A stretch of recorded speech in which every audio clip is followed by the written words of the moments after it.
En Venezuela tendrá lugar hoy la ceremonia de asunción de Nicolás Maduro para un nuevo mandato, en medio de una nueva ola de detenciones de opositores y dirigentes de la sociedad civil que desató una condena internacional. El acto de investidura presidencial está previsto en el Parlamento, que el chavismo controla. Maduro asumirá para un tercer periodo consecutivo de 6 años, luego de autoproclamarse como ganador en las elecciones presidenciales de julio pasado, unos comicios que la oposición consideró fraudulentos. El ex candidato opositor, Edmundo González Urrutia, que está asilado en España desde septiembre pasado, afirmó que él fue el ganador legítimo de las elecciones. En la última semana recorrió Argentina, Uruguay, Estados Unidos, Panamá y República Dominicana, entregando a los gobiernos copias de las actas electorales que demuestran su triunfo. González Urrutia ha dicho que hoy quiere volar a Venezuela para asumir, pero el plan luce improbable. Las autoridades venezolanas, que ofrecen $100.000 por su captura, advirtieron que si llega al país será detenido inmediatamente. Ayer, la oposición venezolana denunció que la dirigente, María Corina Machado, fue brevemente retenida por la fuerza al final de una protesta contra la investidura del presidente Nicolás Maduro, pero el gobierno negó el arresto y habló de un invento y una mentira. El chavismo, en paralelo, marchó también en apoyo a Maduro. Vamos a tomar contacto con Venezuela para saber cómo se vive una jornada como hoy y qué dejó la jornada de ayer, que ya implicó muchísimo a nivel de repercusiones en materia internacional, pero también en lo que fueron las calles de Caracas. Estamos en contacto nuevamente con nuestro corresponsal allí en Venezuela, Omar Lugo. Omar, ¿qué tal? Buen día, ¿cómo estás? Buenos días, Romina, Uruguay. Omar, te empiezo preguntando por ayer. ¿Cómo describirías la jornada de ayer? ¿Cómo describirías lo que pasó? Recuerdo, hablamos el miércoles y señalabas la expectativa que había incluso por lo que iba a ser la movilización de la oposición, ¿no? En cuanto a incluso cantidad de gente. Bueno, ¿qué podemos decir hoy al respecto? Sí, hay una cosa ahí muy clara que uno trata de explicar. En Venezuela las manifestaciones no se miden por la cantidad de gente. Ya el solo hecho de que la gente salga a la calle es un indicador. ¿Por qué? Porque no hay libertad de protesta, de manifestaciones, de marchar, por ejemplo, por las calles, como ocurre en cualquier país normal, cuando los derechos civiles están resguardados y según la Constitución te puedes manifestar pacíficamente. Ayer estas concentraciones, que no fueron marchas, hay gente que pensó que pudieron haber sido marchas atravesando Caracas. Esto es imposible desde hace años en Venezuela. La oposición no tiene permitido marchar, desplazarse por calles, como ocurre en los países normales. Entonces fue una pequeña concentración. En realidad estuve allí, la presencié, mayor parte de los asistentes eran de la tercera edad, gente que se quedó en Venezuela. En fin, como ustedes saben, 1 de cada 4 venezolanos vive en el exterior. Y en estas concentraciones hay mucho riesgo, sobre todo para los jóvenes, los estudiantes, que son parte importante de la movilización en cualquier país. Como ocurrió en Chile, por ejemplo. En Venezuela no salen a estas concentraciones porque hay muchos de ellos que han sido detenidos en el pasado. Y cuando se corre la voz, en eso, por ejemplo, en las universidades, ellos prefieren quedarse en sus casas. Entonces hay mucha presión familiar para que tú no salgas a protestar en Venezuela. Ayer esa concentración fue pequeña, yo estuve allá, eso no pasó de... calculo unas 800 personas donde estaba María Corina Machado, donde ella llegó. Pero ellos esperaron durante 4 horas más o menos a María Corina Machado que llegara y querían verla. Hay que recordar que ella está en la clandestinidad desde hace 4 meses, no salía a la luz pública, y que sobre ella pesan cargos graves de terrorismo, supuesto terrorismo, supuesto fascismo, traición a la patria, asociación para delinquir, entre otros graves señalamientos que hace el gobierno. Es decir, no la han detenido porque no han querido, porque el costo de detenerla aparentemente es mayor que el de dejarla libre. Pero esa ese punto de vista no es compartido por toda la coalición de un gobierno que se define como popular, militar y policial. Eso te da una idea que puede explicar por qué la detienen brevemente y después la sueltan, aunque todavía el gobierno está diciendo que es mentira que la detuvo y que fue un show que ella armó, un falso positivo, como dicen los militares, para llamar la atención. Eso es interesante que señalás, ¿no? Porque ese hecho generó muchísima confusión, muchísimo entrevero en qué fue lo que pasó con María Corina y qué fue lo que se comunicó al respecto. Tú lo que decís es que puede haber detrás esas diferencias entre la cúpula oficialista de las diferencias en torno a si efectivamente había que retenerla o no, ¿verdad? En esta situación, y eso puede ser lo que haya motivado que después aparentemente quedó en libertad. Ella comunicó eso al respecto. Sí, verdad, los mayores detalles se sabrán en las próximas horas. Ella prometió que conversará al respecto. Ella, como sabemos, ha mantenido contacto a través de plataformas digitales, perdón, con audiencias, periodistas internacionales, y las estamos esperando en las próximas horas un contacto. Ahora bien, ya hay imágenes que muestran cómo fue abordada por policías. Nosotros no hay manera de verificar de forma independiente esto, porque no estaban, ya se había ido ella a la concentración, la abordaron en una autopista como a unos 2 kilómetros, sería cuando la alcanzaron, de donde había salido Romina. Ahora, un punto fundamental allí es que estamos hablando de María Corina. Mucha gente ayer habló de María Corina en el mundo, hubo una reacción inmediata internacional, y desde mi punto de vista le ha robado protagonismo a la toma de posesión de Nicolás Maduro, que, como has dicho, es en las próximas horas, y no ha logrado Maduro ni el gobierno chavista atraer tanto interés internacional por este evento. De hecho, no hay hasta ahora ningún mandatario, presidente, jefe de gobierno llegando. Se espera solamente que lleguen el presidente de Cuba y el de Nicaragua, pero hasta ahora ha sido como solo funcionarios de bajo perfil los que están llegando a Venezuela. El más alto representante es el secretario general de la OPEP, que, como sabemos, Venezuela era un país petrolero de fuerte presencia internacional en los mercados, y ya no lo es. Entonces, esto es una forma que tiene el gobierno de intentar recuperar su proyección internacional, Romina. Ahí, antes de centrarnos capaz en lo que va a ser la jornada de hoy, Omar, te pregunto, mientras tanto hablábamos de la movilización, de la concentración de la oposición. El chavismo también llamó y convocó ayer a movilizaciones, ¿no? En respaldo a el nuevo mandato de Nicolás Maduro. Realizó incluso, bueno, espectáculos, ¿no? Con fuegos, con show de drones para celebrar lo que va a ser su investidura. De ese lado, ¿qué es lo que se vio? ¿Qué es lo que se palpó en las calles? Sí, de hecho la concentración de la gente de María Corina y la del chavismo estuvo una calle por medio, es decir, unos 100 metros de distancia una de la otra, y fue pacífica y sin incidentes, pero hay que destacar, bandas armadas del chavismo, civiles, recorrieron la ciudad en motos. Yo conté en una de esas unas 500 motos pasando, tocando bocinas, haciendo bulla, gritando consignas, y tiene un propósito de amedrentar las movilizaciones de la gente. De ellos son civiles, paramilitares y también policías de civiles, un grupo bien confuso. Aquí en Venezuela los llaman colectivos, como llaman en el sur los autobuses, pero es porque son unos grupos que nacieron de organizaciones sociales en las barriadas. Esa es la punta de lanza que tiene el gobierno para persuadir a la oposición de manifestarse en las calles.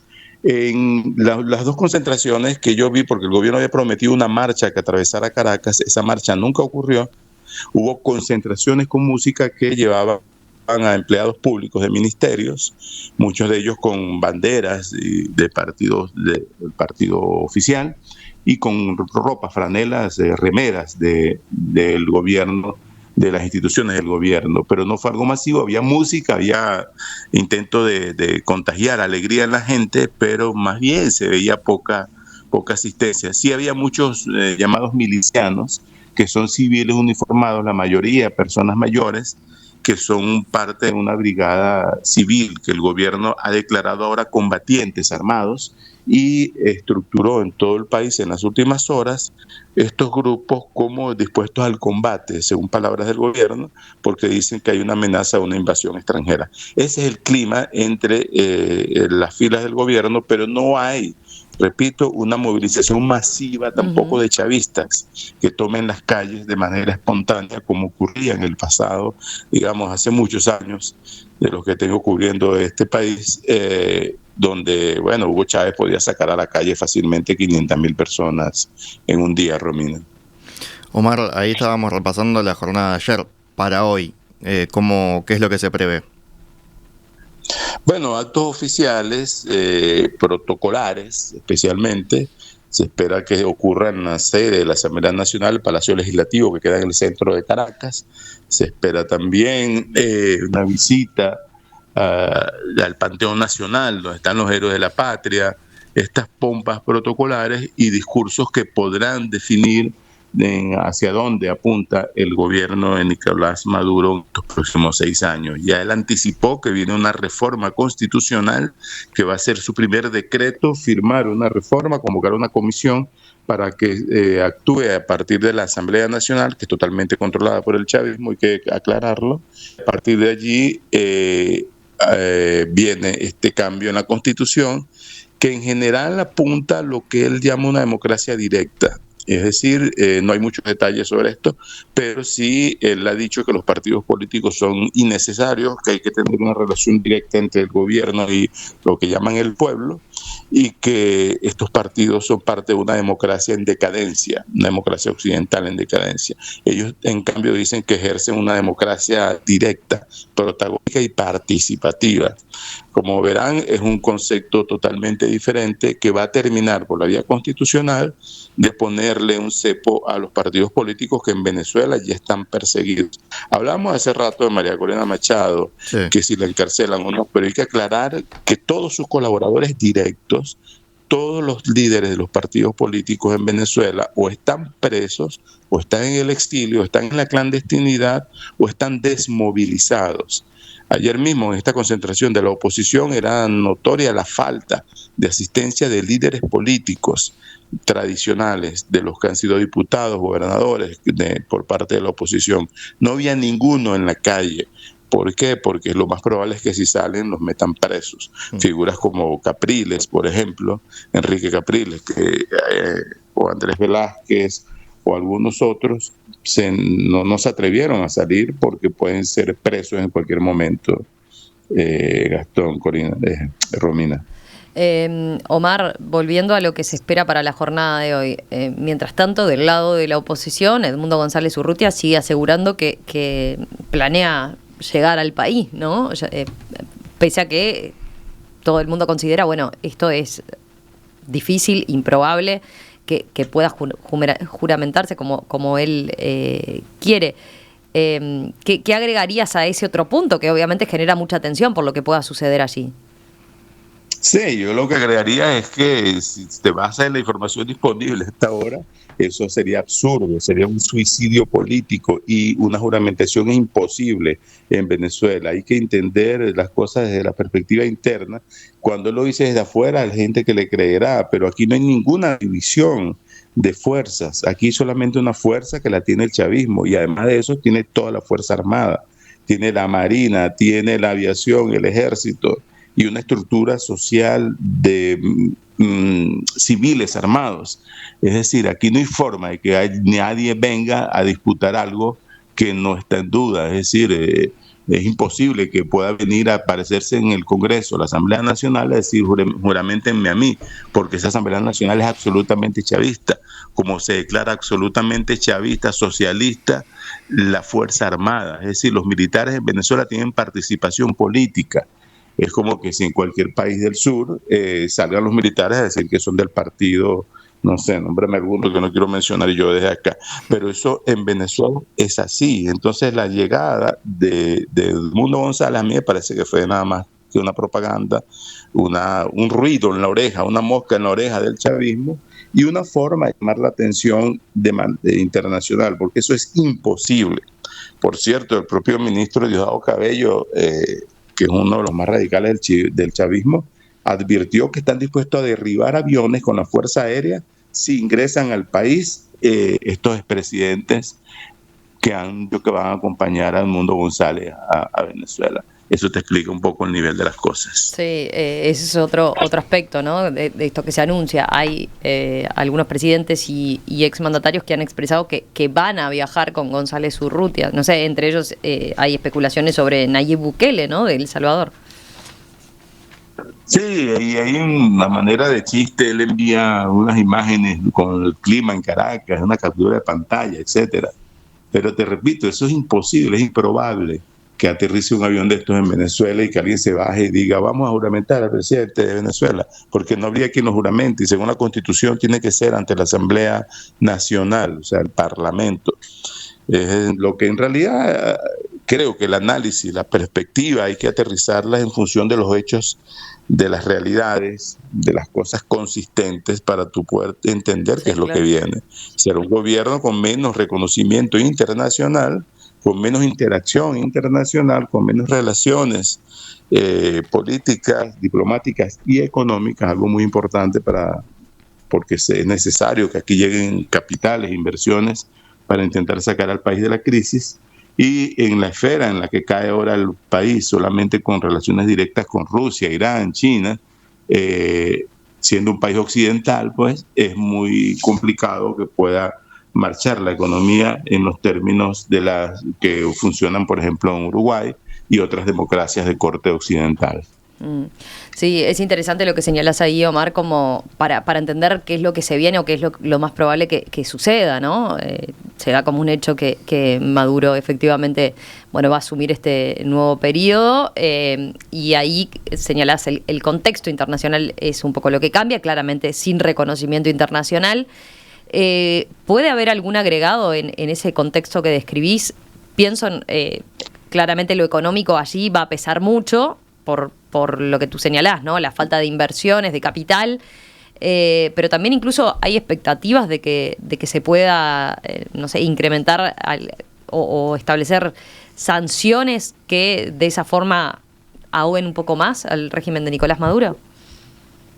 Bueno, lo cierto es que ninguna democracia de corte occidental ha reconocido a Maduro para este nuevo periodo, por lo menos hasta esta hora. Esas democracias de corte occidental son las mismas que dominan los organismos financieros internacionales, como el Fondo Monetario Internacional, Banco Mundial, Interamericano de Desarrollo, que es la CAF, que tiene la sede en Caracas, por cierto. Son estos mismos organismos, entonces será difícil que los directorios puedan aprobar créditos, líneas de financiamiento, y de hecho Venezuela, por cierto, tiene la deuda externa más alta en default, es decir, en impagos de la región. Son 165 mil millones de dólares al menos, según algunos cálculos de economistas, que están en impago desde el año 2017 por decisión unilateral de Maduro. No hay manera de refinanciar esa deuda externa. Y no tanto por los acreedores, sino también porque si no se refinancia tampoco el país puede recibir nuevos fondos.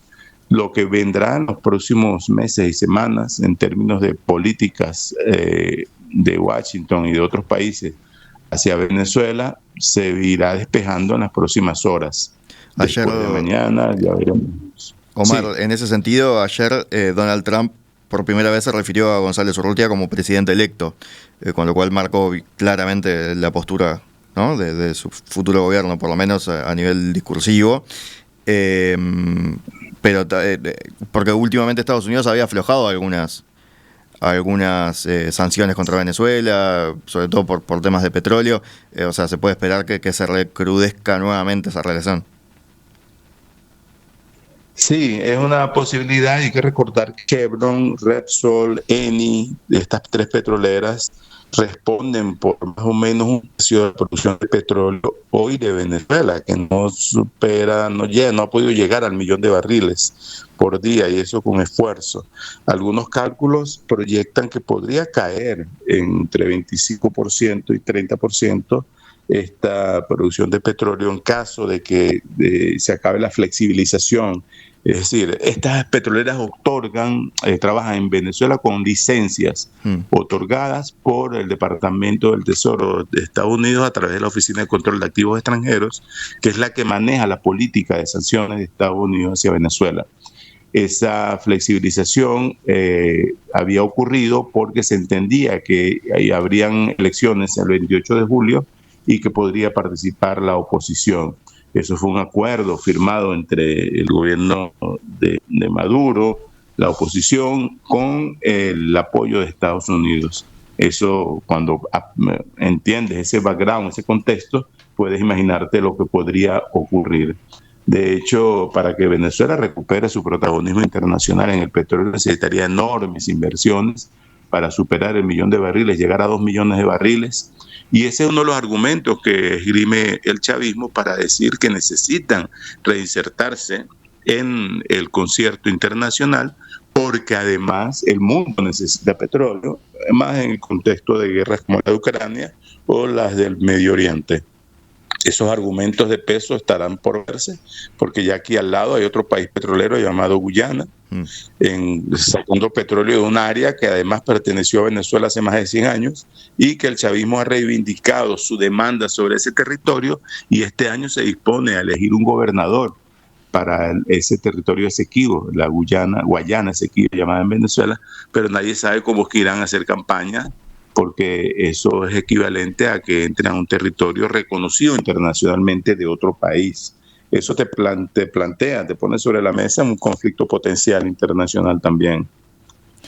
Omar, te hago para cerrar una última pregunta que viene desde la audiencia y que habla sobre todo, bueno, de lo que va a ser la jornada de hoy o las posibilidades que quedan planteadas a futuro para Venezuela. Dice este oyente, una duda que me surge, ¿se han negado o sublevado militares? Pregunto porque esto, a la vista de los hechos, mientras tenga apoyo militar Maduro, se mantendrá en el poder.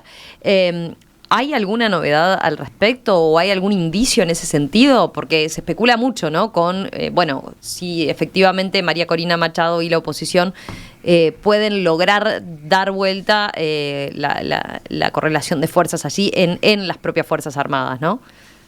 No, de hecho la oposición no tiene ninguna ascendencia, por lo menos explícita, directa, pública, sobre la Fuerza Armada.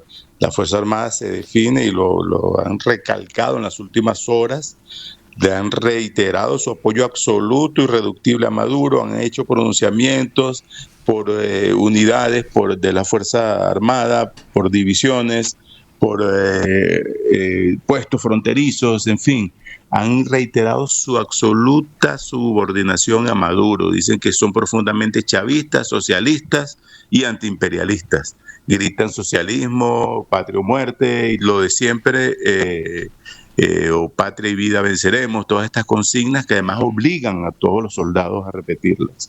Lo demás son especulaciones, no hay en realidad ninguna evidencia de división en la Fuerza Armada que pueda sustentar esa tesis.